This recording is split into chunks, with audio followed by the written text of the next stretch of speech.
Papež Frančišek je v avdiencu sprejel vse tiste, ki so podarili jaslice in božično drevo za trg svetega Petra. 32 metrov visoka smreka je iz kraja Hiršov v bavarskem vladnem okrožju Zgornje Pfalško, zaradi prevoza pa jo je bilo potrebno skrajšati na 25 metrov.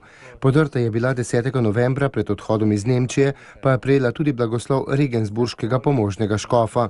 Jaslice pa so iz pokrajine Trento, nastale so v sodelovanju z Združenjem prijateljev jaslic iz Tesera, prikazuje pa značilne podeželske zgradbe iz okolice Trenta. Božično drevo so okrasili otroci, ki se zdravijo na onkoloških oddelkih nekaterih italijanskih bolnišnic.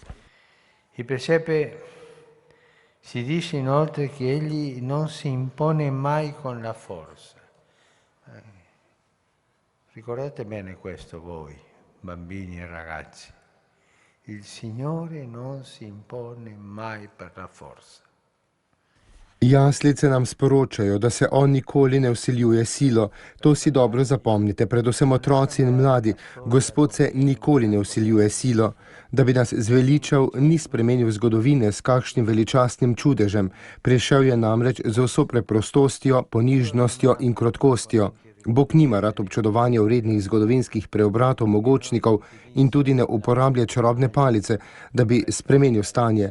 Postal je majhen, postal je otrok zato, da bi nas pritegnil z ljubeznijo, da bi se svojo ponižnostjo, dobroto dotaknil naših src, da bi svojim uboštvom pretresel tiste, ki se mučijo s kopičenjem lažnih zakladov tega sveta. I falsi tesori di questo mondo. To je bil po papeževih besedah tudi namen svetega Frančiška, ki je pripravil prve jaslice. V tem prizoru se namreč časti preprostost, povišuje oboštvo in hvali ponižnost. Sveti oče je vse povabil, da se ustavijo pred jaslicami, saj iz njih govori nežnost Boga.